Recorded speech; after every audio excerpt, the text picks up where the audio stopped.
Blog Talk Radio. Boa noite, meus amigos. Estamos aqui de volta.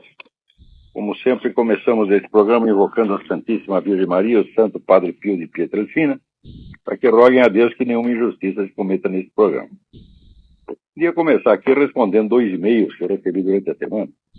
Um aqui do Fabiano Costa Figueiredo, Rio de Janeiro, e aponta no meu último artigo do Diário do Comércio uma falha. Que eu troquei lá os 4 candidatos de 2002 foram Ciro Gomes, José Serra, Luiz Inácio Lula da Silva e Antony Garotinho. Em vez de Antony Garotinho, eu pus Leonel Brizola, que foi evidentemente um lápis. Porém, eu mesmo, 2 minutos depois, mandei à redação uma nota dizendo para trocar. Tinha sido engano. Mas não sei por que não trocaram. Isso em jornal acontece. Então, Fabiano, muito obrigado pelo aviso. Depois ele pergunta: quais os documentos, caso existam, que provam que já existia guerrilha no Brasil antes de 1964? E olha, isso aí você pode, se você procurar no meu próprio site, você digite lá no aparelho de busca o nome Denise Rolenberg, com 2 L's. É uma historiadora esquerdista que conta toda essa história com os devidos documentos. Lá você encontrará, portanto, a indicação do livro da Denise Rolenberg que conta essa história. A história é o seguinte: havia guerrilha no Brasil já desde pelo menos 2003, financiada por Cuba, armada e financiada por Cuba. 63, né? Perdão, o que eu falei? 83? 2003. Eu estou ficando cada vez mais gagata. É meu direito, eu estou com 62 anos. Daqui para dentro, esperem o pior. Né?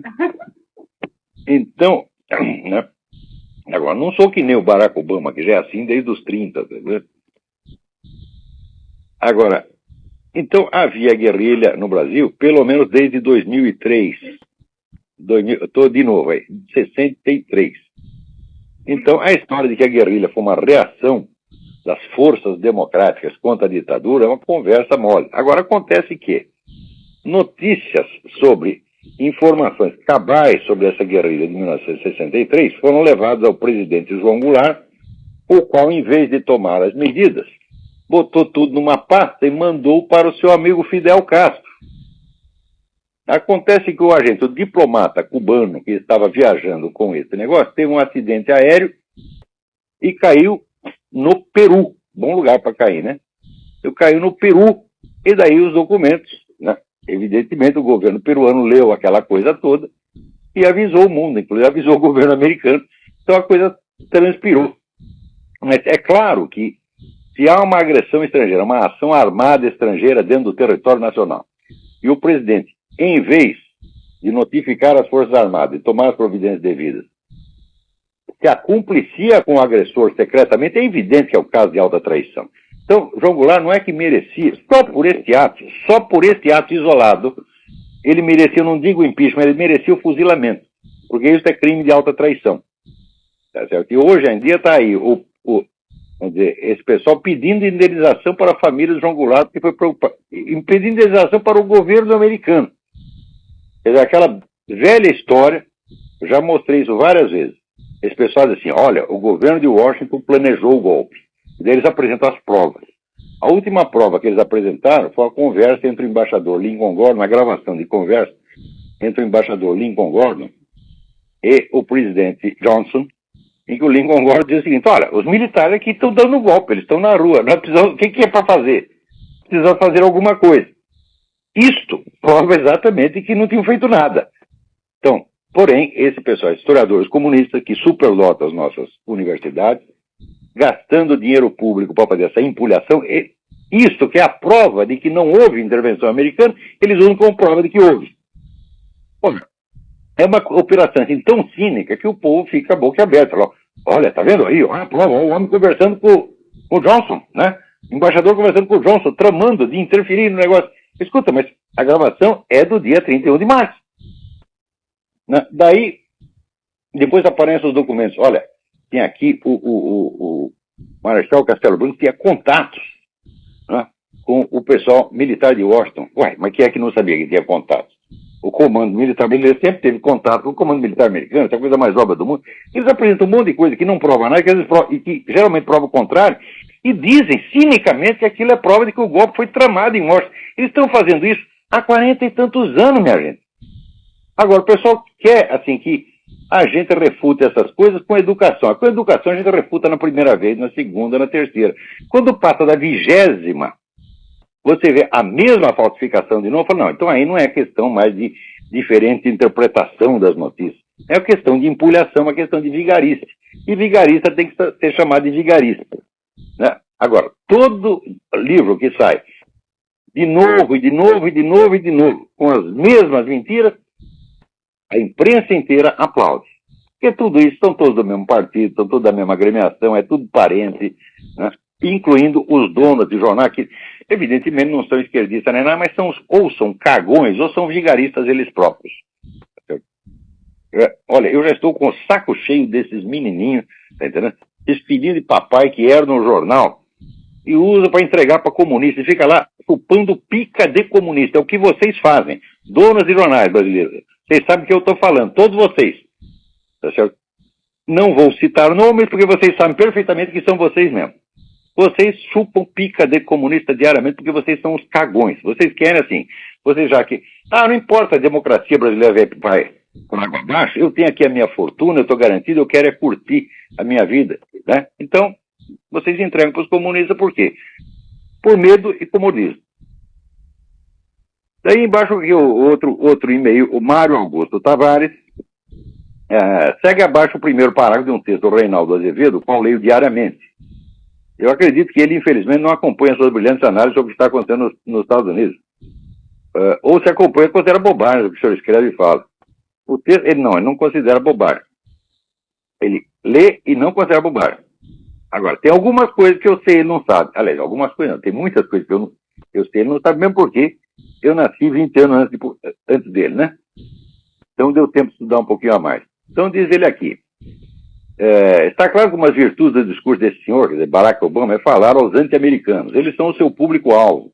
Ele só é tão popular no planeta, embora bata recorde de impopularidade em seu país, porque o anti-americanismo rombudo o toma como inimigo dos Estados Unidos, o que faz algum sentido. Daí continua ele. É claro que não acredito que ele integre algum complô para destruir o país ou bobagens afins. Tá bom. Isso não é bobagem, Reinaldo. Pensa duas vezes. Eu não falo bobagem. Eu posso errar como todo mundo. Bobagem não falo, não. Posso errar. Às vezes ele troca um nome, na pressa da redação você pode cometer algum lapso ou você pode ter realmente alguma informação errada. Porém, num caso como esse, que eu estou estudando, desde que apareceu esse personagem chamado Barack Obama, tá certo? Eu estou sabendo coisas que você não sabe, tá certo? E, embora eu tenha dado algumas dicas aqui, e nos meus artigos, eu não falei ainda um centésimo do que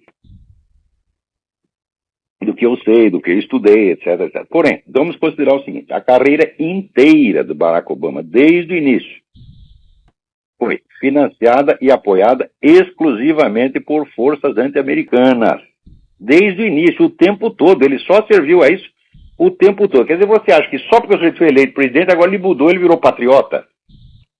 Quer dizer, a vida dele é dedicada à destruição dos Estados Unidos. A vida inteira.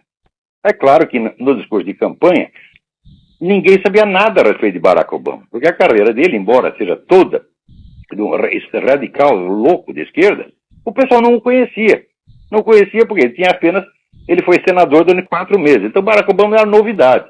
É claro que no tempo da campanha não houve ocasião nem mesmo de estudar a biografia do Barack Obama. Mesmo o pessoal que queria investigar a coisa tinha uma dificuldade tremenda. Por quê? Porque o Barack Obama bloqueou todos os documentos. Então ninguém sabia quem era Barack Obama. E durante a campanha, ele evidentemente apresentava aquela imagem do sujeito moderado, equilibradíssimo, patriota, etc, etc. O pessoal engoliu. Agora, porém, toda a biografia do Barack Obama já apareceu.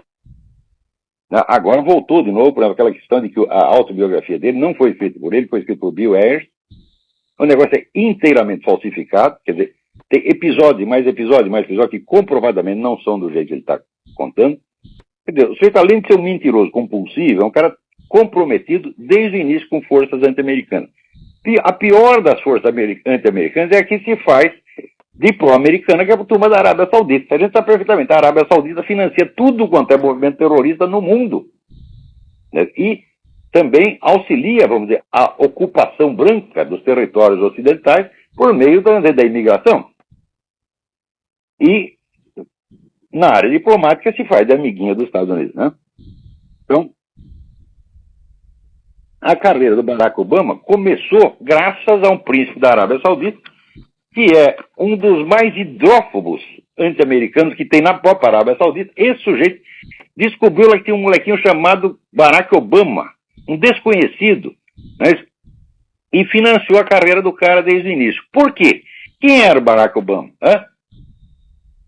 O Barack Obama não significava nada para ele. Então, se financiou porque tinha algum plano e porque estava dirigindo esse moleque para alguma coisa, esse menino para alguma coisa, né? Então, mais tarde, o Barack Obama cresceu, tá certo? E continuou servindo aos mesmos propósitos. A carreira do Barack Obama é muito coerente. Ela é toda dedicada ao anti-americanismo. Então, como é que vai dizer? Não faz parte de um complô. Não, depende do que você entende por um complô. Tá certo? Em geral, a gente vê que os jornalistas eles estão extremamente mal preparados, mesmo os melhores jornalistas, estão extremamente mal preparados para lidar com esse problema das estratégias revolucionárias de longo prazo. Eles não conhecem isso, eles não entendem como é que isso funciona.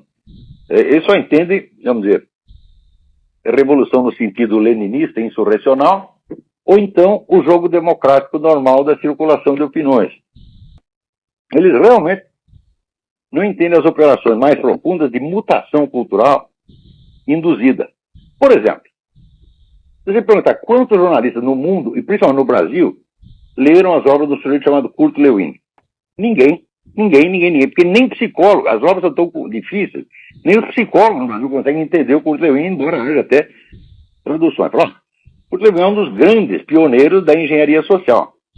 O assunto que mais se estuda no mundo há 60 ou 70 anos, tá certo? Na área de ciências humanas, é engenharia social, engenharia psicológica. Tudo o que se faz no mundo é através, onde é calculado para efeitos de engenharia social. E quando as coisas aparecem no primeiro plano da cena pública, que é aquela que, na superfície da cena pública, que é aquela que os jornalistas observam, eles acham que tudo foi coincidência, que tudo apareceu do nada. Então, se não é tudo coincidência, então você está querendo dizer que houve uma conspiração? Eu digo, bom, eu não posso chamar uma operação calculada para 50, 60 anos de duração, eu não posso chamá-la de conspiração, seria inexato. Isso aí é mais certo, seria uma vasta operação de engenharia social visando a mutações históricas sociais profundas, que vocês, jornalistas, só percebem quando elas se transformam em fato consumado. Então é claro que o jornalista que não tem estudo especializado disso, e no Brasil ninguém tem, o único que tem sou eu, os outros não têm mesmo, e em geral, o Real Azevedo tem capacidade para ter, mas não tem os estudos, né? O resto tem nem capacidade. Então tudo que eles dizem a respeito é tudo orelhada, né? É como diz, ouve o galo cantar, mas não sabe onde. Vem as coisas acontecer, mas tudo para ele só tem duas chances. Ou é uma sucessão espontânea de coincidências, normal numa democracia, ou então é uma teoria da conspiração que tem por trás. Então, como é que a gente vai aplicar? Não é nem uma coisa nem outra. É muito pior do que uma conspiração. Porque a conspiração, vamos dizer, é um grupo de pessoas, relativamente um grupo limitado de pessoas que se reúnem para provocar um evento, acontecimento político específico, por exemplo, a derrubada de um governante, uma coisa assim. Mas uma operação estratégica de enorme envergadura como essa não pode ser chamada de conspiração, mas é muito mais eficiente, muito mais perniciosa, tá certo? E muito mais maliciosa e criminosa do que uma conspiração. Por exemplo, quando os caras calculam, olha, nós vamos fazer assim, num prazo de 30 ou 40 anos, nós vamos sexualizar todas as crianças. Nós vamos introduzir as práticas sexuais de crianças. Quer dizer, de 4 anos vai estar participando de suruba. Tá? E daí, os pedófilos vão começar a comer essas criancinhas, e como o sexo estará liberado entre crianças, será impossível você deter a pedofilia. Isso foi planejado e está sendo feito. Você pode chamar de conspiração? Não. É uma operação de engenharia social. Às vezes o sujeito que inicia isso, ele nem vê o término da operação. Porque isso aí é a mente revolucionária. Quer dizer, o revolucionário trabalha hoje para mudanças que acontecerão dentro de 20 ou 30 anos. Mudanças de uma perversidade incalculável. Então, por exemplo, aqui nos Estados Unidos, o pessoal da escola de Frankfurt calculou isso. Na verdade, essa sexualização geral já tinha sido inventada antes da escola de Frankfurt por Georg Lukács. Ao longo, você acompanha, o filósofo húngaro, né? Mas você acompanhando essas mutações ao longo do tempo e vai vendo como essas coisas são tramadas, planejadas e feitas a longuíssimo prazo. Então, tudo isso, para o jornalista, que é o sujeito que vive na periferia da realidade, são simplesmente coisas que aconteceram, fatos da história cultural. Ele não percebe que é uma operação, uma intencionalidade seguida coerentemente durante décadas. Tá certo? Então, por exemplo, tem coisa que até, vamos dizer, por mais que você estude, você mesmo demora para perceber. Eu, até uns meses atrás, eu ainda acreditava na ideia de que o pessoal da escola de Frankfurt, Theodor Adorno, Max Horkheimer, Herbert Marcuse, Habermas, até que eles eram um tipo de marxistas extremados, é verdade, mas não ligados ao movimento comunista. Marxistas independentes, que até o pessoal chamava de... eles não são bem marxistas, eles são marxianos. Né? Ora, outro dia que eu descobri, num livro, a dica de que o Instituto de Frankfurt foi fundado por intervenção de Willy Münzenberg, que era o agente encarregado por Stalin de promover a dominação da intelectualidade ocidental. Então, a escola de Frankfurt fazia parte do aparato do Comintern, sim, desde o início. Stalin esteve consciente de tudo aquilo desde o início. Eu até dei uma aula, botei uma gravação sobre isso no seminário de filosofia. Eu não sei se já está no ar, mas procurem que vocês verão. Então, isso aí, esses fenômenos não são nem coincidências espontâneas e nem uma conspiração no sentido material da coisa. Eles são estratégia de revolução cultural, estratégia de mutação social de longo prazo. E dentro dessa estratégia, a carreira inteira de um Barack Obama é apenas um capítulo, um elo de uma cadeia que foi calculada, foi pensada com antecedência e está sendo executada. Agora, para eu ensinar isso, ou para o Reinaldo, ou para os outros jornalistas, eles precisavam tirar um cursinho comigo. Eu estou dando o curso do Seminário de Filosofia para capacitar jovens intelectuais brasileiros para que eles possam estudar esse assunto e parar de falar bobagem. Tá certo? Que é, ou assim, ou o sujeito acredita que é tudo teoria da conspiração, a maçonaria controla tudo, etc, etc. E isso aí, eu digo, é materialmente impossível. Tá certo? Ele pode dizer que a maçonaria controla tudo, é preciso ele não saber como a maçonaria é organizada. Coisa que eu, embora não ser maçom, eu sempre estudei. Tá certo? Então, a dose de controle que a maçonaria tem sobre si mesma é muito relativa. Portanto, ela não pode controlar processos sociais. Porém, entidades revolucionárias que se infiltram dentro da maçonaria e a dominam desde dentro podem perfeitamente fazer isso e fazem. Isso já aconteceu desde o século XVIII. Quando você lê lá o livro do John Robinson, Proofs of a Conspiracy, John Robinson era um mestre maçom aqui dos Estados Unidos. E ele viu a infiltração dos Illuminati, como eles dominaram a parcela da maçonaria e usaram. E o próprio pessoal da maçonaria não sabia, levaram 30 anos para perceber. Porque as operações são de natureza lenta, sutil, progressiva, tá certo? Não são conspirações. Não se pode fazer uma conspiração durante 30, 40, 50, 70 anos. Isso é estratégia revolucionária é a grande estratégia revolucionária. Né? Conspiração, perto disso, é brincadeira de criança. A conspiração é como fizeram no Brasil para derrubar o João Goulart. Juntou lá uns milicos, uns governadores de estado e tal, durante 1 ano ou 2. Como é que nós vamos tirar esse cara daí? Fazer uma assim, e fizeram. Né? Isso é uma conspiração. Agora, uma estratégia revolucionária calculada para 70, 80 anos, você não pode chamar de conspiração. Quando você chama, você já está usando o termo errado. Ou porque você não tem o termo certo, você não sabe do que se trata, está usando o termo analogicamente, tá certo? Ou porque você acredita piamente que é uma conspiração, ou acredita que eu acredito que é uma conspiração. Então, em todos os casos, está falando besteira. Né? Peraí, tem alguém na linha. Quem é? Alô? Alô?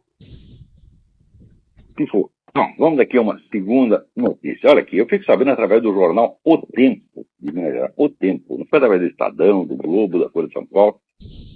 E fico sabendo, não através do noticiário, mas através de um artigo do Murilo Badaró, presidente da Academia Brasileira de Letras, que o seu Lula, nas festividades de 7 de setembro, ele excluiu do palanque, proibiu a entrada no palanque dos comandantes das 3 Forças Armadas. Hã?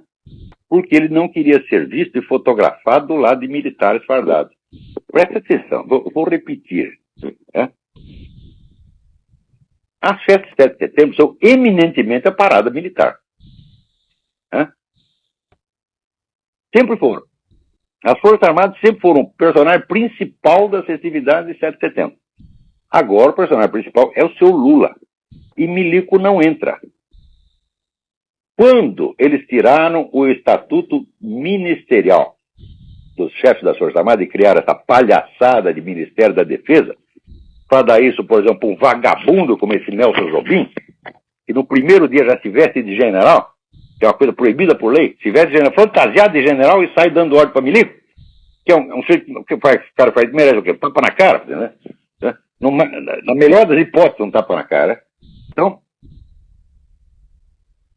veja se esse sujeito tem um homem capaz de se fantasiar de general, tem capacidade para ser ministro da Defesa. Quer dizer, ele não sabe nem que a lei o proíbe de fazer isso. Então, o que ele sabe a respeito de Forças Armadas? Nada. Então, os comandantes das 3 Forças Armadas, que eram ministros, ministro do Exército, ministro da Marinha, ministro da Aeronáutica, deixaram de ser ministros, perderam o estatuto ministerial, viraram apenas comandantes submetidos a um outro ministro. E pior, tinha gente no Exército que aceitava isso e defendia isso. Eu tive um bate-boca com um sujeito uma vez no clube militar, um coronel do Exército, tido como grande intelectual no meio deles. Para mim, uma besta quadrada. O cara defendia isso aí, e foi nessa ocasião, aliás, que eu perguntei para o sujeito, falou, olha, o senhor leu tal livro assim, sobre isso? Não. O senhor leu tal outro? Não. O senhor leu tal outro? Onde é que o senhor tira suas informações? Ah, eu leio o jornal. Eu digo, então vá merda, meu filho. Você pode ser coronel quanto queira, e os seus colegas podem te achar intelectual, para mim tu é um burro. Tá certo? E graças à burrice dessa gente que aceitou essa coisa, quando os militares jamais poderiam ter baixado sua cabeça, primeiro aceitaram perder o estatuto ministerial, depois aceitam um monte de boicotes, aceita levar tapa na cara da mídia todo dia, tá certo? E vão pedir socorro pro bandido. Na eleição de 2002, eu vi com os meus 2 olhos a milicada tudo bravo, porque o Fernando Henrique não dava aumento para eles, por tudo votar em Lula. Quer dizer, merece mesmo, merece. Quer dizer, o sujeito que não é capaz de pensar a longo prazo, fala, olha, existe uma estratégia revolucionária, a estratégia revolucionária se dá através, vamos dizer, de 2 forças concomitantes, através da estratégia das tesouras do Lênin. Você tem aí uma esquerda para lá, outra esquerda para cá, tem a esquerda da esquerda, a direita da esquerda, e nós não podemos compactuar com nada disso, não. Eles se cansaram da direita da esquerda e se aliaram com a esquerda da esquerda. Daí perderam o estatuto ministerial, agora sai até do palanque. Tá vendo por que eu estou dizendo que, com exceção de uma meia dúzia, que são meus amigos, que eu respeito, que é a turma do Grupo Inconfidência, a turma do pessoal do Ternumo, o pessoal do Grupo Quero, tem vários dessas agremiações que são independentes, não são órgãos das Forças Armadas, são agremiações criadas e mantidas com o próprio dinheiro de oficiais, da ativa da reserva, né? Então, tirando esse pessoal, as Forças Armadas brasileiras não existem mais. Aquilo é um bando de boiola que aceita qualquer coisa. E que se mandar os bichos invadir Honduras, eles vão correndo. Sim, senhor. Chega lá o Hugo Chávez, dá um grito, a milicada tudo bate em continência e vai fazer o que o seu Hugo Chávez mandou. Quer dizer, é a isso que nós somos reduzidos. Aqueles pessoal que tinha esperança numa ação das Forças Armadas, pode tirar o cavalo da chuva, isso nunca vai acontecer. Não tem capacidade para isso, não tem coragem e, sobretudo, não querem. O que eles querem, milico agora, meu filho, é funcionário público. Então, tudo que eles querem, o sonho da vida deles é o quê? Aposentadoria. Depois eu não converso mais com essa gente. Milico brasileiro, se tirar aqueles que estão na minha lista, que são meus amigos queridos, se aparecer aqui na minha casa, leva um cuspido na cara.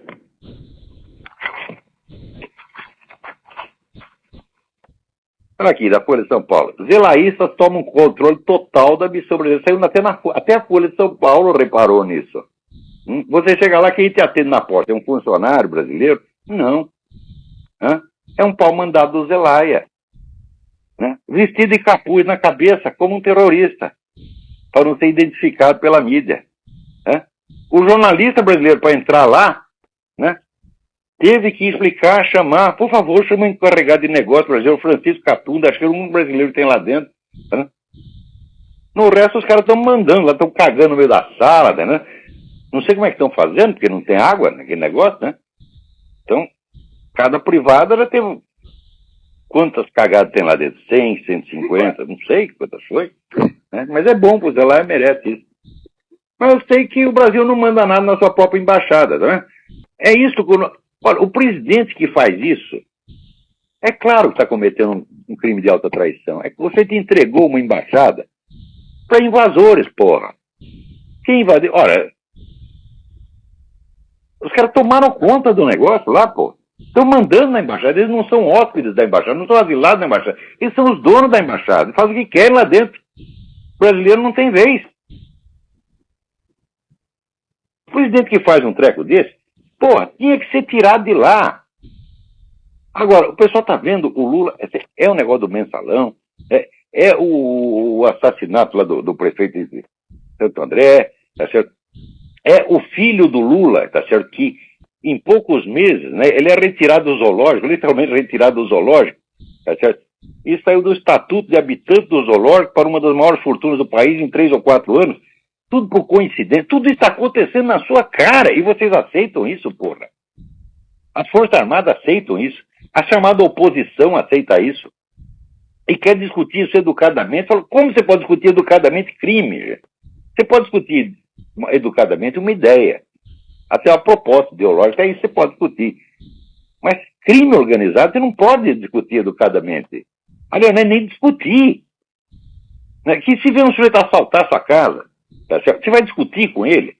Se você tiver meio de botá-lo de lá para fora, você põe. Se você não tiver, você vai ter que aceitar, né, a invasão e submeter aquilo, mas depois que o cara sair, você vai avisar a polícia.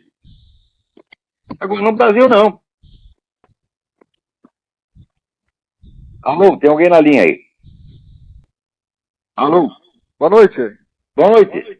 Tudo bem? Tudo bem? Queria fazer uma pergunta. Fale bem alto. Uma pergunta. Conselhos de tutela, conselhos de patrimônio estão se espalhando pelo Brasil. Eles têm alguma coisa a ver com os soviéticos? Não, a ideia disso aí, isso aí também é uma coisa, você não pode associar direto isso com os soviéticos, evidentemente. O que se pode entender claramente é que há uma política revolucionária sendo implantada no mundo para transferir o pátrio poder para o governo. Isso é uma coisa que já está em andamento faz muito tempo. Então, eles tentam aqui, tentam ali, tentam de um jeito, tentam de outro. Quer dizer, o projeto é o mesmo. É um dos milhares de projetos que compõem a estratégia revolucionária global. E cada um desses, vamos dizer, tem milhares de servidores, milhares de pessoas lutando para implantar essas coisas. Como, por exemplo, se você pegar só um item, pega aí, só casamento gay. Quantas pessoas estão mobilizadas para implantar casamento gay? São milhões. Então, aí também esse negócio. Como é que nós eliminamos, né, a autoridade do pai de família, transferindo o pátrio poder para o Estado? Isso é um projeto complexíssimo que está sendo posto em andamento no mundo inteiro há pelo menos 70 anos. Isso não é uma conspiração, mas também não é um conjunto de coincidências, não é apenas uma corrente de ideias. Não, é uma ação organizada, permanente, tá certo? Cujo prazo de aplicação transcende, às vezes, a vida do próprio interessado, porque o sujeito é um militante, ele está lá para servir o partido, para servir a agremiação, para servir o movimento. Se até o fim da vida dele ele não vê aqueles objetivos realizados, dane-se, ele mora na esperança de que a geração seguinte vai fazer a burrada no lugar dele. Então, vamos lá, olha, outra coisa aqui, vira essa cena aqui. Olha aqui o que você pode ler no site da Previdência Social, www.previdenciasocial.gov.br. O auxílio reclusão é um benefício devido aos dependentes do segurado recolhido à prisão durante o período em que estiver preso sob regime fechado ou semiaberto. Ou seja, vocês estão me ouvindo bem? Quer dizer o seguinte, vocês podem matar, estuprar, sequestrar, roubar, fazer o que quiser, seguro de que, se você for preso ou para na cadeia, a sua família não passará necessidade. Agora, se em vez de ser o autor do crime, você for a vítima, qual a garantia que o governo dá à sua viúva e aos seus filhos? Nada. Nada, nada, nada, nada. Você pode ficar chorando na escadaria do Palácio do Planalto, tá certo? E o coração materno, o coração de mãe da República Solidária não lhe dará uma gota da ternura que dá aos bandidos. A coisa é realmente assim. Quer dizer, é claro que é uma inversão revolucionária, é claro que é um negócio cínico, é claro que é um negócio criminoso, não é apenas um erro de interpretação, não venha dizer que, não, eles estão fazendo isso por humanitarismo. Eu digo, não é possível você ser tão humanitário com o agressor e tão pouco com o agredido. Tá certo? Então isso não é humanitarismo. Isso é um humanitarismo fingido para implantar a violência e o crime. Note bem, se a pessoa, tem gente que se espanta, se escandaliza, porque não conhece a história do movimento revolucionário e não sabe que elevar a cota de banditismo ao ponto de você destruir todo sinal de ordem e de lei na sociedade é o objetivo permanente do movimento revolucionário. A cada geração você encontra o mesmo objetivo sendo perseguido e sendo alcançado em níveis diferentes. É claro que essa confusão, uma vez que eles armam, eles mesmo não aguentam. E daí a coisa volta atrás. Mas, porque também eles querem criar este caos nos países que eles não governam. Então logo eles tomam o poder, daí eles têm que desfazer o caos. Mas daí eles perdem o poder e começam a fazer o caos novamente. Tá certo? Então, se você observar a história do movimento revolucionário, você vai ver inúmeras declarações e atos que mostram que a expansão do banditismo é o objetivo consciente, deliberado, permanente da estratégia revolucionária. Portanto, isso não é um erro do PT, isso não é um problema de má administração, tá certo? Isso não é apenas... tem gente que vai comentar e dizer, não, eu acho que isso é uma ideia equivocada. Liberais. Liberal, meu filho, libera tudo boiola, tá entendendo? Não, isso é uma concepção equivocada da sociedade. Não é equivocada nada, isso é estratégia revolucionária, rapaz. Um liberal que concede ao outro lado, concede aos comunistas, essa propaganda extra de recobri-los de uma aura de respeitabilidade e de honestidade que eles não têm. Quer dizer, o sujeito está aqui com um plano maligno feito para te enganar e você tratando o sujeito como se ele fosse uma pessoa honrada, ilibada, e está apenas com uma ideia errada. Eu vou te dar alguns exemplos. Lá no século XIX, tinha o famoso terrorista Serge Nechayev, que foi um dos gurus, o Lenin, né? Ele dizia o seguinte, ele dizia, a causa pela qual nós, revolucionários, lutamos é terrível, completa e universal, impiedosa destruição. Para isso temos de nos unir, nós, revolucionários, ao mundo selvagem, ao mundo do crime. O Willy Munzenberg, que eu estava citando agora mesmo, ele diz o seguinte, nós vamos corromper o Ocidente de tal modo que ele vai ficar fedendo. E estão corrompendo mesmo. Ele nunca para. Né? Veja, Louis Aragon, o famoso poeta oficial do Partido Comunista, fazia o apelo. O seguinte, ele diz, nós vamos despertar por toda parte os germes da confusão e do mal-estar. E daí fazia votos de que os traficantes de drogas se atirem sobre as nossas nações aterrorizadas. Isso aqui, meu filho, foi em 1920. No século XIX, veja você, até que ponto a coisa chegava. Victor Hugo, que foi um dos grandes poetas do movimento revolucionário, aliás, um poeta do mau gosto extraordinário, mas de vez em quando tem uns lances de alta qualidade. Ele, numa sessão espírita, ele disse ter recebido a seguinte mensagem do espírito, e, na verdade, o espírito de pouco, o espírito dele mesmo. O espírito dizia o seguinte, a verdadeira religião proclama o novo evangelho. Sabe o que é o novo evangelho? Ele prosseguiu o espírito.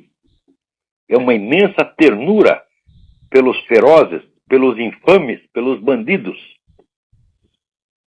Né? Veja, isso aparecia até em sessão espírita do Círculo Socialista.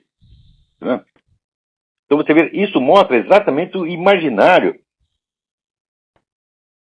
o mundo imaginário no qual transitava a mente do mais destacado poeta do movimento revolucionário. Ainda na mesma linha, né, Bakunin dizia, para a nossa revolução, será preciso despertar, atiçar no povo as paixões mais vistas. E Lenin dizia, o melhor revolucionário é um jovem desprovido de toda moral. Então você vê, se eles estão incentivando banditismo, também não é só por uma atitude emocional, não é só por uma imensa ternura para com os bandidos.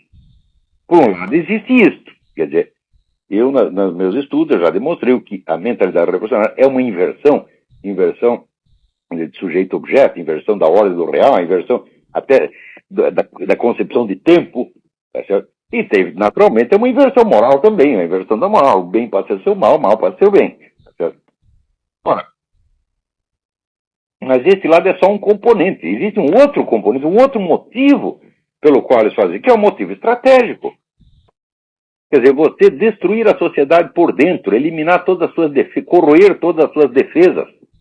Tá certo? Quer dizer, que sociedade que pode se defender, né, de um grupo audaz e revolucionário, se ela está totalmente corrompida, estragada, desmoralizada, acabada, fica que nem esses milico brasileiros. Vai lá, lambe o sapato do presidente da República e se acha muito honrado. Tá certo? É isto que se a sociedade desmoralizada, até as pessoas de farda que deveriam honrar a farda, até elas se rebaixam.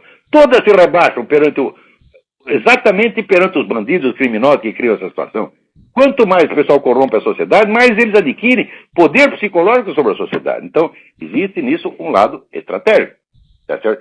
E, por fim, existe o seguinte lado: o banditismo é uma fonte de dinheiro, meu Deus do céu. E o movimento revolucionário precisa de dinheiro. Por exemplo, o narcotráfico. O narcotráfico hoje, na América Latina, está todinho na mão das Farc. É uma quantidade de dinheiro extraordinária. Você pode sustentar Foro de São Paulo, para sustentar MST, para sustentar toda essa putada. Então tem três motivos. Né? Tem o motivo da estratégia cultural ou do imaginário, tem o motivo da estratégia política ou da desorganização social e tem o motivo, vamos dizer, de equipar o movimento revolucionário com as armas e instrumentos que custam dinheiro. Por tudo isto, o apoio dessa gente a bandido não vem de hoje, começou desde a Revolução Francesa. A gente acompanha isso, detalhe por detalhe. Por exemplo, em todo lugar você lê que a queda da Bastilha foi o momento da liberdade, porque libertaram os presos políticos. Quantos prisioneiros políticos tinha na Bastilha? Nenhum. Só tinha bandidinho. Por isso, esses que eles libertaram. Aliás, não é que eles libertaram a Bastilha, eles abriram todas as cadeias, soltaram todo mundo. Claro que depois cortaram a cabeça de todo mundo. Que é para fazer bagunça enquanto está o infeliz do rei está no poder. A hora que saiu o rei, bom, agora nós temos que acabar com a bagunça, nós temos que administrar. Então eles mesmos soltam os bandidos, depois eles matam todos. Por quê? Porque eles são mais bandidos que os bandidos. Não há quadrilheiro, não há gangster que seja, na sua mentalidade, tão monstruoso quanto um Lenin, um Stalin, um Che Guevara, um Fidel Castro. E seus amigos. Os homens que nos governam pensam exatamente assim. Então, qual é a novidade do auxílio reclusão? É se eles protege a família do bandido e foda-se a família da vítima. É assim mesmo. Agora, como é que eu vou falar disso respeitosamente, minha gente? Tem alguém na linha aí? Vamos lá. Alô? Marcelo, do Rio de Janeiro. Marcelo, tudo bem? Tudo bem? Eu ouvi você falar da lei do Geraldo Alckmin sobre os travestis. Daí eu queria perguntar se o senhor também já pensou no perigo de que o uso do silicone nos seios das mulheres e as cirurgias de mudança de sexo dos travestis poderiam impedir que os homens identificassem quem é a mulher ou quem é a travesti. Bom, hoje em dia não dá para saber mais, né? Então, essa cirurgia de mudança de sexo, em primeiro lugar, seguinte, não há mudança de sexo. Tá? O que há é uma mudança de aparência exterior, porque o sujeito não vai ganhar um útero, um par de ovários e poder ter filho, etc. Não vai acontecer, ele não vai virar uma mulher. Ele vai virar um simulacro muito bem feito. Às vezes o simulacro, por ter sido, né, trabalhado por especialistas, né, sai até melhorzinho do que sairia por natureza, né? A gente, quando olha uns travecos que tem por aí, né, eu digo, olha, não tinha aquela senhora lá da Câmara dos Deputados, como é que chamava aquela mulher que chorou por chamar de feia? Como é que chamava? Esqueci. Aquela que o Clodovil chamou de feia, ela fez um forrobodó e disseram que foi uma ofensa grave, e queriam caçar o Clodovil por causa disso. Você pega aquela mulher, tá certo? E você compara aí com, né, a outra travessia, agora até esqueci o nome. do norte do Brasil faz tempo. Como é a travesti mais famosa do Brasil? Roberta Close. Compara com a Roberta Close. Qual você acha mais bonita? Você acha que alguém ia submeter uma cirurgia para ficar igualzinha àquela deputada? Não. Ele vai lá, ele quer sair bonitinho que na Roberta Close, não é assim? Então, a cirurgia faz maravilhas, meu filho. Não teve aquele sujeito que a mulher cortou o peru dele? Daí acharam o peru, costuraram o peru novamente, o peru ficou melhor que antes. E ele se tornou ator pornô. Ora, se a cirurgia pode fazer isso, por que não pode transformar, digamos, o Marco Aurélio Garcia na Roberta Close? Eu sugiro até que o faça. Tá certo? Então, agora, esse negócio de silicone é realmente perigoso. Tá certo? Todas as operações são extremamente perigosas, continuam perigosas. Tá certo? Agora, eu penso assim, não existe operação de devolução do peru. Né? E se o sujeito, ele mudou de ideia uma vez, pode mudar duas, meu filho. Então, por via das dúvidas, se você está pensando em mandar cortar o seu peru para você virar a Roberta Close, pense não é duas, pense 2.000 vezes, porque depois não tem mais volta, meu filho. Né?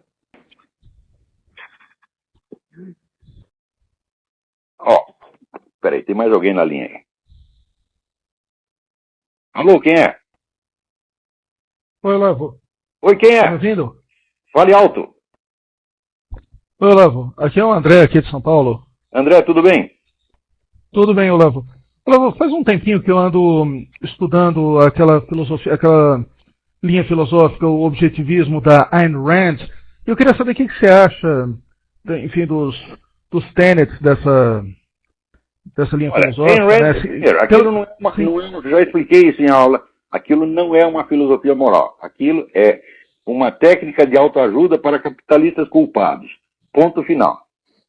Se você está se sentindo muito culpado, está se sentindo bandido, porque você é um capitalista e empresa dá lucro, né, você só tem duas chances. Tem três chances. Ou você começa a dar prejuízo e se sente melhor, ou você dá todo o seu dinheiro para o MST, para o PT e se sente um pouco melhor, ou então você lê Ayn Rand. E ela vai dizer que a melhor coisa que você pode fazer para o mundo é você cuidar de si mesmo, ganhar dinheiro para você mesmo. Como de fato é. Na prática acaba sendo assim, porque é impossível você ganhar dinheiro, tem que muita gente em volta ganhar dinheiro também.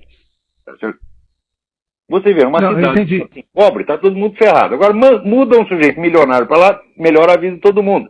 Portanto, o milionário, ele não precisa pensar, ter ideias altruístas para ele fazer coisas boas. Ele faz pelo simples fato de ele ganhar dinheiro. Até o momento que a Ayn Rand diz isso, eu digo, bom, ela está dizendo uma coisa óbvia, lógica, tá certo? E que não é filosofia, é uma simples observação de senso comum e de experiência. Agora, no instante que ela toma isso como uma filosofia moral, ética, eu digo, ela mostra que ela não tem a menor ideia do que é moral e ética. Quer dizer, ela filosoficamente é uma amadora. E o círculo da Ayn Rand era, na verdade, uma seita de tipo satanista, tá certo? Profundamente anticristã. Tá certo? Então, é lamentável que muita gente que está aí na área conservadora então, leve a sério essa mulher. Não quer dizer que não é uma grande romancista. O livro dela, Atlas Shrugged, tem trechos ali dignos de Dostoiévski, uma grande romancista, tem imaginação poderosa, escreve para danar, mas como filósofo é a porcaria e como pessoa não prestava absolutamente. Tá certo, Olavo. Obrigado. Obrigado eu. Olha aqui como é que são as coisas, né? Teve aquele pessoal que fez aquela gravação na Record, né? Chegou lá, uma garota se fantasiou de prostituta, foi lá e pediu dinheiro pro bordel, e os caras estavam ensinando ela, dando toda a instrução como é que um bordel faz para conseguir dinheiro do governo. O cara ainda falando, não, você pode mamar, porque é dinheiro do governo, não liga não, vamos gastar, vamos torrar. Assim, um negócio cínico pra caramba. Né? Daí a coisa foi divulgada, descobriu-se o envolvimento da Record em cento e não sei quantos crimes, um negócio horroroso, tá certo? Mas para compensar, a Record está processando quem? A garota. Eles não são homens nem para processar o cara que fez o filme, processar a garota, a Hannah Giles. Então, o pessoal aqui está juntando dinheiro para defender a Hannah Giles. Vou contribuir, vou dar meu dinheiro para o fundo de defesa da Hannah Giles, porque ela só se disfarçou de puta, mas eles todos são putas, tá? É a diferença. Aqui, o assessor do Obama para assuntos regulatórios, Cass Sunstein, esse cara, cada semana ele sai com uma nova, né? Agora, ele disse o seguinte, que o aborto é certo porque você não pode permitir que os fetos continuem usando as mulheres. É um abuso, esses fetos são os abusados, né? Eles se instalam lá e usam e abusam do corpo da mulher só para nascer, porra. Vê que coisa, né? Então, você vê que quando você... A gravidez, então, a gravidez é uma perturbação. E quando você aborta, termina a perturbação e volta tudo, né, à paz, ao equilíbrio ecológico, ao estado homeostático que precedia a gravidez. Raios, mas depois então por que você trepou? Porque não usou uma camisinha, tá certo? Ou ficou em casa lá tocando sua punhetinha, sua tiririca, isso não geraria ninguém e você seria apenas um punheteiro a mais e não um assassino. Não estou recomendando, não estou fazendo propaganda punheta, não, de maneira alguma. Mas estou dizendo que entre ser um punheteiro e um assassino, meu filho, é melhor a primeira alternativa. Agora, se você segue a palavra de caras como esse Sunstein, você vai progredindo. Não é isso? Você vai galgando, né? E quanto mais você sobe, e seus pecados vão ficando cada vez piores, você se sente mais santo e maravilhoso. Olha, quem fez uma análise maravilhosa disso foi o Papa João Paulo II. Ele disse que nós chegamos a um ponto onde, vamos dizer, essa mentalidade se espalhou de tal modo para toda a sociedade que você tem agora o pecado estrutural, permanente e geral. Então, ele não pode ser assumido como pecado pessoal, quer dizer, o cara não sente que ele está fazendo um pecado. Por quê? Porque o pecado está imbricado na própria estrutura social. Então, o sujeito se sente tanto mais inocente quanto mais pecado ele está fazendo. Fala, pô, mas é na mosca. É isso que a gente vê diariamente. Quanto mais filha da puta se sente, mais inocente se sente. Tá aí, é o pecado estrutural. Né? Esse Sunstein, esse cara vive no meio de bandido, né, de gente que pensa até pior do que ele, e ele acha que ele é lindo quando fala uma coisa dessa. Tem que matar os fetos porque eles são os abusados, eles usam o corpo da mulher. Né? Mas ainda esse cara é o sujeito que quer forçar todas as estações de rádio, obrigatoriamente, fazer propaganda da diversidade. Né? A diversidade que significa abortismo, casamento gay, essa coisa toda. Quer dizer, ele quer impor isso obrigatoriamente às estações de rádio. Mas o desejo que esse pessoal tem de controlar as estações de rádio é uma coisa de louco. Eles não vão descansar quando não fizerem isso. Por quê? Fazer um programa que tem audiência e sucesso, eles não são capazes. Eles fizeram a tal da... Esqueci como é que chamava a rádio do Clinton financiou. Botou Clinton, Jorge Soros, tudo botaram um dinheirão no rádio, desgraça da rádio, para concorrer com o Rush Limbaugh. Não conseguiu ter 1/10 da audiência do Rush Limbaugh. Né? Daí, então, bom, então, já que não conseguimos por aqui, nós vamos tentar por meio oficial. Né? A gente não consegue vencer o programa dele, então quem faz? A gente vai lá e toma o programa dele, toma o horário dele e por lá a propaganda que a gente quiser. Mas olha, isso aqui toda semana. Então, veja esse negócio estava comentando como é do Reinaldo Azevedo, que ele não acredita que o Obama esteja envolvido num movimento anti-americano, mas é só no que ele está envolvido. Ele só toma atitudes anti-americanas uma atrás da outra o tempo todo. Ele não fez nada em favor do seu próprio país. Ele diminuiu o orçamento das Forças Armadas para dar dinheiro para a ECO, né? Ele está, vamos dizer, deixando os aliados desarmados e permitindo que o Irã se arme, tá certo? Com a ajuda de Rússia, etc, etc. Olha aqui, o Irã está montando uma segunda, né, fábrica de enriquecimento de urânio para fazer bomba atômica. O Obama sabia disto antes dele ir falar besteira lá nas Nações Unidas. Chegou lá, ficou quietinho, não contou para ninguém. O que é isso, porra? É claro que o sujeito trabalha para os inimigos dos Estados Unidos, coisa mais óbvia, ele não querer ver isso, é muita covardia intelectual. Sabe? O outro, aqui, o outro assessor do Obama, assessor para assuntos científicos, John Holdren, esse até mais louco do que o Sunstein, mais louco ainda. Esse cara diz que a Constituição americana fornece base para a implantação da esterilização obrigatória e do aborto compulsório, como tem na China. Você vê como é que esses caras... É a nova técnica que inventaram, né? Que até no direito eles chamam esse negócio, o direito achado na privada. Né? Você pega a lei e lê de uma outra maneira que diz exatamente o contrário do que ela está dizendo. Então, ele está dizendo o seguinte, a Constituição americana fornece ao governo os mesmos poderes que o governo da China tem. Porque na China, se o governo decidir que você tem que ser esterilizado, vai ser esterilizado. Se decidir que sua mulher tem que fazer o aborto, faz o aborto. Se o médico recusar de fazer o aborto, ele é fuzilado. É isso que esse cara quer implantar aqui. Então, aborto obrigatório, esterilização obrigatória. Porque essa turma de Nova Ordem Mundial, são globalistas, eles têm essa obsessão com população há mais de 100 anos. Né? Quer dizer, eles acham que tem que reduzir a população do mundo de qualquer jeito. Ora, tem um economista que fez um cálculo, ele diz, olha, se reunisse toda a população do mundo no estado do Texas, teria uma área de 100 metros quadrados para cada um. Quer dizer, não ia ficar tão apertado assim, está menos apertado do que no Japão.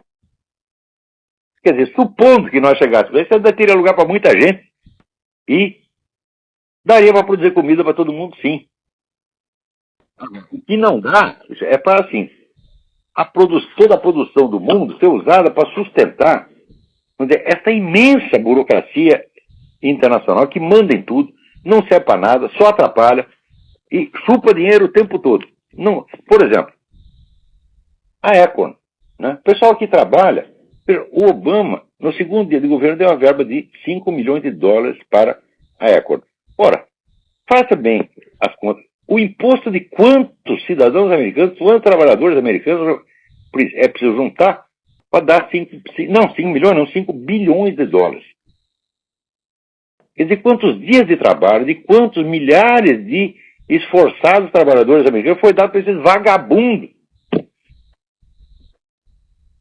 Né?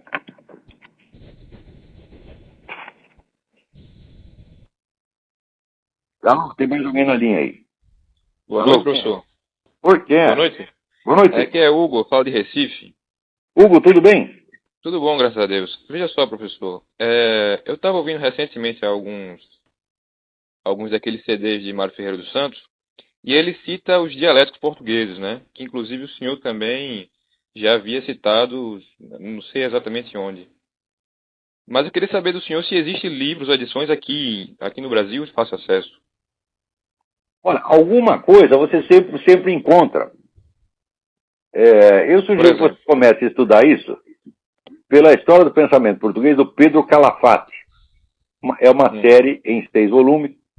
Então tem você vai encontrar lá a Bíblia, inclusive, além da exposição das doutrinas todas, uma bibliografia bastante completa. Né? Procure também acompanhar as obras, trabalhos e estudos de um grande erudito português chamado Gessé Pinharanda Gomes. Gessé J. Pinharanda Gomes. Tá certo? Por esses meios você vai acabar encontrando, né, o que existir publicado e acessível, você encontrará. Okay. Mas eu lembro que o Mário Ferreira, no tempo dele, ele teve que ir para Portugal, até chegou a copiar manuscritos, né, de arquivos, que não existia. Ele queria... Quer dizer, o Mário é o que mais estudou dialética durante toda a história, ao longo de toda a história humana. O Mário leu cada linha que se escreveu sobre dialética. É um negócio impressionante. A exposição que ele faz no livro que está inédito, eu tenho o manuscrito aqui, Dialética Concreta, ele está tentando trabalhar o texto. Né? O texto está muito michonho, como tudo que o Mário deixou, mas é uma maravilha. Truncado, né? Então, os requintes de técnica dialética que ele dá ali, que ele aprendeu com os portugueses, é um negócio de você cair de costa. Mas no caso, a própria obra do Mário Ferreira já seria A própria obra do Mário Ferreira já seria uma boa indicação sobre dialética? E não é. Ela é porque está tudo lá, de algum modo, mas a obra foi publicada num estado miserável, porque o Mário ditava aquelas coisas, gravava aquilo no gravador, né? Era aquelas fitas imensas, né, que ele teve, e a mulher dele transcrevia e aquilo era publicado assim mesmo, sem revisão, sem nada. E ele dizia, não, pode deixar que depois que eu morrer vem alguém e dá um jeito nisso, né? Bom, eu comecei a dar um jeito em alguns textos do Mário Ferreira dos Santos, mas que eu saiba, o único que fez uma revisão sistemática de um texto do Mário Ferreira, que eu fiz da Sabedoria da Eterna, foi eu. O resto, sabe o que faz? Pega o livro, publica do jeito que está, mete lá uma introdução, dizendo que ele é o gostoso, que ele redescobriu a obra do Mário Ferreira dos Santos, como faz esse menino, esse Luiz Mauro San Martin, que até a editora Paulus publicou. Não, esse foi o redescobridor da obra do Mário Ferreira. Dialética, né? 7 anos depois de sair a Sabedoria das Leis Eternas, ele está lá redescobrindo a obra. Mas você está entendendo o que acontece no Brasil? Sim. A picaretagem está no sangue, não é nem intencional. Os caras são picareta porque nasce assim. Picareta de pai, mãe, avó, bisavó. É o código genético, tá entendendo?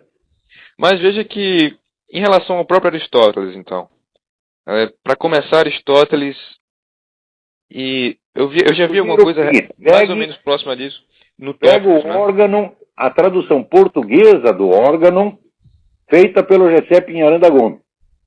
É uma tradução excelente, uma das melhores que eu conheço. Certo. Tá certo? Então eu acho um bom começo, já que está na nossa língua, a gente sempre deve dar preferência, mesmo que você leia outras línguas, dê preferência ao que está na sua língua, se tiver uma tradução boa. Contra Platão, existe essa tradução do Carlos Alberto Nunes, maravilhosa, que foi reeditada aí pela Paulina. Eu tenho a versão antiga, mas parece estar sendo reeditada em pela Paulina. E quanto ao Aristóteles, não existe uma tradução da obra completa, mas do órgão, que são as obras lógicas, você tem essa tradução maravilhosa do Pinharanda Gomes. Então não perca isso. Eu sugiro, se você lê francês, um bom meio de você começar a entrar na mente de Aristóteles é o livro La Méthode d'Aristote, o método de Aristóteles, de Jean-Paul Dumont. Esse é um grande livro. Claro que ele não abrange a filosofia de Aristóteles inteira, mas não é pela filosofia. Você, eu quero uma exposição geral da filosofia de Aristóteles. Para você começar a entrar por exposições gerais, você nunca vai entender nada. Você tem que pegar um problema específico que o autor tratou com profundidade e acompanhar aquilo até o fim, porque daí você pega o modo de raciocinar do sujeito, pega as intuições fundamentais dele. Tá? Eu não sei se tem tempo ainda, mas de forma bem rápida aqui. A situação aqui tá tão grave, professor, que eu cheguei a ouvir de um professor de história que o Mao Tse-tung salvou a China. Puta merda. Salvou, claro, passou 70 milhões. Deve ter melhorado o restante. Sobrou, né? Eles comem muito pouco, sobrou uns porquinhos pros outros. Pois é, rapaz. Principalmente para eles, né? Aí tem dois aspectos, mas em particular a história dos Estados Unidos. Ele comia todas as garotas da China, né? Menores de idade. Não, isso é uma salvação. Anos já não perdoava mais. Garotas e garotos, ele traçou todo mundo. Então, algumas das pessoas... A questão é a seguinte. Pearl Harbor e o 11 de setembro, né? Aquelas velhas teorias conspiratórias. Eu vou até perguntar isso aqui, desligar. Não sei se dá tempo de o senhor tratar disso aí. Tá ok, professor? Bom, peraí, o que você quer saber exatamente? Bom, eu quero saber, em relação a Pearl Harbor, que os Estados Unidos arquitetaram aquilo ali tudinho para... Não arquitetaram. Entrar na Segunda Guerra. De certa maneira provocaram. Houve uma longa provocação. E hoje está mais ou menos provado que o Roosevelt sabia que os caras iam fazer, mas não quer dizer que foi o Roosevelt que fez. Tá? Quer dizer, como dizer, louco sim, pero não tonto, né? E aí ele queria uma... Mas ele foi omisso, então, né? Ele queria uma guerra, tá certo?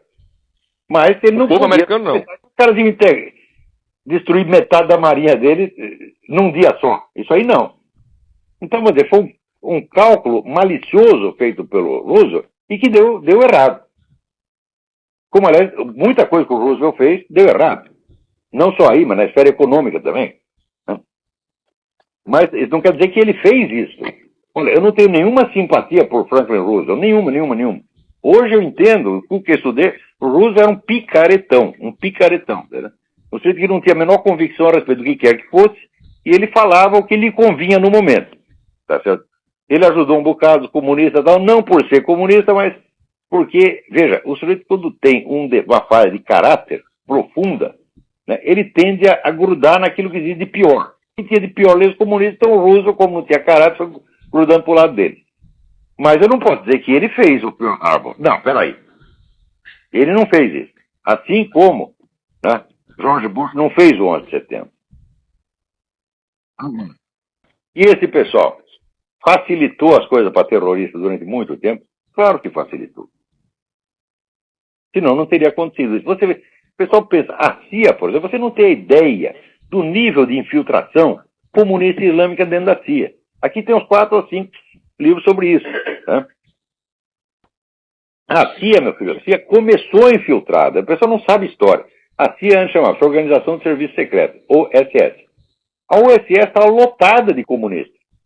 Por quê? Porque na época a União Soviética era aliada dos Estados Unidos, então o governo nem ligava se não fosse comunista. Então encheu aquela porcaria de comunista. Quando virou CIA, né, já estavam os comunistas lá dentro, porra. Nunca saíram. E esses caras são ótimos para dar informação errada, para colocar o governo em situação deprimente, situação vexaminosa. Eles sempre fizeram isso. Então aqui, ó, serviço secreto, tem o próprio serviço secreto, o serviço secreto é confiável, tem o serviço secreto da Marinha, do Exército, tudo isso é confiável. CIA, meu filho, ó, é bom pensar 2 vezes antes de acreditar no que a CIA diz, pô. Ok, então, professor. Obrigado, viu? De nada. Espera, mais alguém? Mas agora acabou o tempo. Olha aqui, agora não dá mais. Então aqui, só para avisar, aqui o pessoal está incentivando as escolas a juntar as crianças e fazer canções em louvor de Barack Obama. Ele virou agora que nem Stalin, o grande paizinho dos povos, e diariamente você faz. Em vez da canção patriótica, você não pode fazer uma canção patriótica, você não pode fazer uma canção cristã, você não pode falar de Deus, da Virgem Maria, Barack Obama. Olha só. Bom, gente, até a semana que vem, muito obrigado.